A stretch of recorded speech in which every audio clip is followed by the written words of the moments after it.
Mais São Paulo, com Raul Justilores. Oi, Raul, bom dia, tudo bem? Bom dia, Débora. Bom dia, Nando. Bom dia, Raul. Tudo jóia. Nosso assunto hoje está bem propício para o dia ensolarado, né? Que são os estabelecimentos que têm aqueles janelões, portas abertas para calçada, sol entrando, luz entrando, tudo entrando por lá. Viva, viva. Vamos chegar no fim de semana com essa ideia solar e torcendo que esse pequeno verãozinho dure aí alguns dias, mas de fato tem uma mudança arquitetônica acontecendo em vários estabelecimentos novos nesse momento, então, que alguns estão aí abrindo mais tempo, né? Bares e restaurantes. Eu visitando Tui, lá no Itaim, né? O novo Astor, da Oscar Freire com a Peixoto Gomide.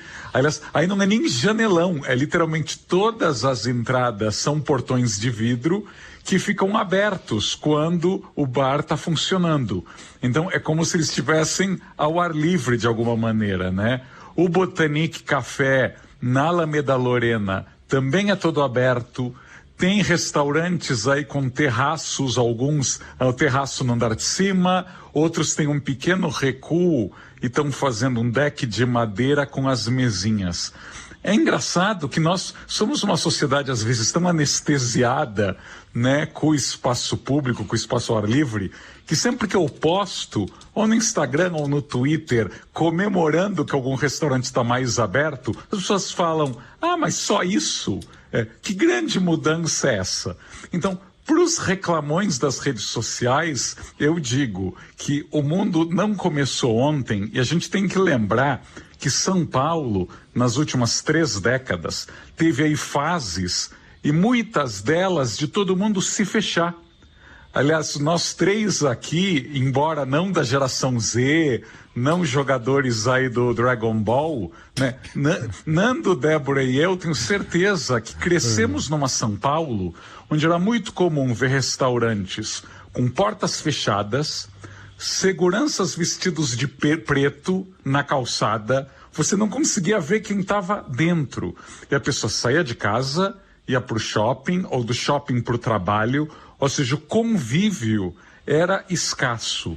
E isso tem um impacto enorme na nossa qualidade de vida. Por isso que eu falei da nossa anestesia cotidiana, porque a gente esquece, né, de perceber o quanto a gente perde com essa falta de convívio. Mesmo que você não conheça ninguém, quando você está passando ali na frente do Tui ou do Botanique Café, você vai ver gente. Você vai ver gente conversando, ou rindo, ou almoçando, ou bebendo. E gente gosta de ver gente, né? Calçadas vazias, muros altos, lugares onde não tem uma alma viva, mesmo que sejam seguros, mesmo que tenham câmeras, guaritas e afins, ninguém fica com vontade de andar ali. E São Paulo, sim. Desculpa, só para a gente olha, eu pelo menos olho para esse tipo de situação, eu fico com aquela vontade de dar bom dia, dar boa tarde, dar sabe, um tchauzinho, assim. Não é? Você parece que conhece aquela pessoa de algum lugar. Eu também, ou seja, há uma proximidade, né? Durante muito tempo a arquitetura de São Paulo era uma coisa indoors, né? Para dentro. Então a área ao ar livre ficava nos fundos do restaurante. Isso. Ou o lugar de convívio era longe da calçada. Essa inversão diz muito. Você tem que lembrar que pré-pandemia, São Paulo já estava nesse caminho, felizmente, né? Muita gente dizia que a Paulista aberta aos domingos não iria funcionar, estavam redondamente errados, ou que o Minhocão ao sábado à tarde, aos domingos, que as pessoas não andariam ali, estavam mais errados ainda. E a proliferação aí de botecos com mesinhas nas calçadas. E no início da pandemia, aliás, normalmente essas mesmas pessoas que estavam redondamente erradas antes, vieram com essa mesma tônica. Não, agora é a morte das cidades, agora ninguém mais vai querer estar num lugar denso. Tudo bem, eu acho que parte da nossa renda alta brasileira tem essa falta de empatia e de convívio e realmente se fechou em bolhas de iguais. Em condomínios fechados, simplesmente sumiu, o que diz muito, aliás, sobre a responsabilidade social de muita gente que tem o poder de decisão e que deveria dar o exemplo. Mas, dito isso, o paulistano, ele está com saudades do ar livre, ele está com saudades do convívio. Então acho que nem a pandemia conseguiu reverter essa tendência e felizmente alguns lugares aí mais espertos, né? Por enquanto bares e restaurantes, acho que até chegar ao grosso do mercado imobiliário vai levar um tempo, mas a gente tem uma generosidade com a calçada, até porque a calçada é sensível, né? Se a gente trata ela mal, ela devolve esses maus tratos. E como é que está aquela questão, Raul, que a gente já falou aqui, sobre a ampliação, a tentativa de facilitar aquele projeto Ruas SP, que é fazer com que parte da calçada seja utilizada para colocar mesinha no restaurante e tal, claro, sempre deixando uma parte para o pedestre, etc e tal. Viu alguma mudança? A ideia era levar mais para a periferia. Tá rolando? Olha, não está rolando. Há 2 semanas a prefeitura emitiu aí uma espécie de manual de boas práticas, mas, de novo, é um vexame, não tem outra palavra, vexame, que a prefeitura já tenha levado aí 1 ano e 3 meses de pandemia para fazer um manualzinho que Paris, Nova York, Cidade do México, Buenos Aires fizeram em meados do ano passado.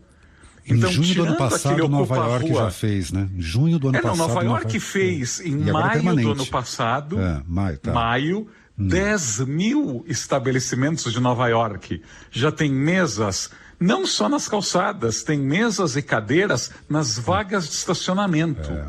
Que isso é melhor ainda. Aliás, Nova York, mesmo com a pandemia controlada, manteve, ou seja, agora vai ser perene, porque as pessoas perceberam uma coisa básica, mesmo em ruas escuras à noite, se tem gente ali jantando ou bebendo, você se sente mais seguro ao caminhar. E caminhabilidade é uma palavra mágica. A prefeitura está sendo muito, muito lenta, o que é uma pena.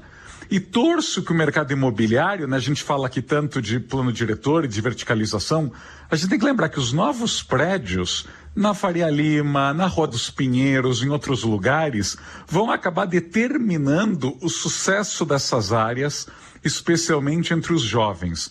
A gente tem que lembrar que boa parte da Faria Lima, os prédios estão a metros e metros e metros da calçada, com aquele recuo imenso.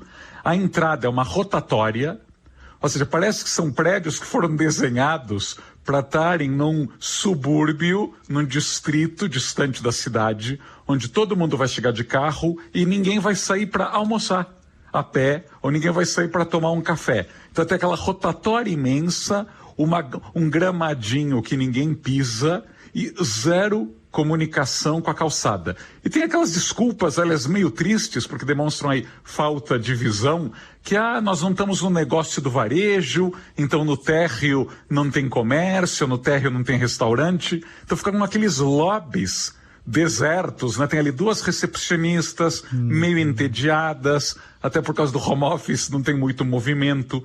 Então a gente tem que lembrar que essa moda, tomara que não seja moda, seja uma tendência nada passageira de janelões e de comércios aí mais abertos, ensine que mesmo o paulistano, depois de décadas de medo da segurança, de medo do convívio, de preconceito com o diferente, não caia nessa armadilha, porque quanto mais a gente se isola, mais medo a gente sente.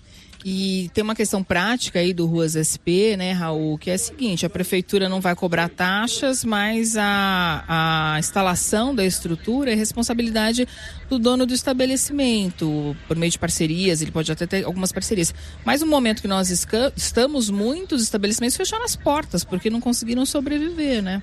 E porque demoramos demais, né? Se imagina se a gente também tivesse feito isso em maio, os estabelecimentos ainda podiam ter economias para fazer uma estrutura simples. Agora aqui desde o início a gente sempre vai para o mais difícil, né? Tem que ter concreto, tem que ter cone, tem que ter separação, tem que ter isso, tem que ter aquilo. Em Nova York, na Cidade do México, apenas as medidas foram determinadas pela prefeitura, ou seja, espaço que você podia utilizar. O resto, se é plástico, se é bambu, se é madeira, se é um toldo, se é um ombrelone, cada restaurante inventou a sua forma. Aqui, quando a gente quer criar muitas regras, a gente acaba dificultando a adoção por quem está sem dinheiro. Tá certo, então, Raul, obrigada, viu? Bom fim de semana para você. Sextemos, até segunda. Bom sol e bom ar livre. Para nós todos.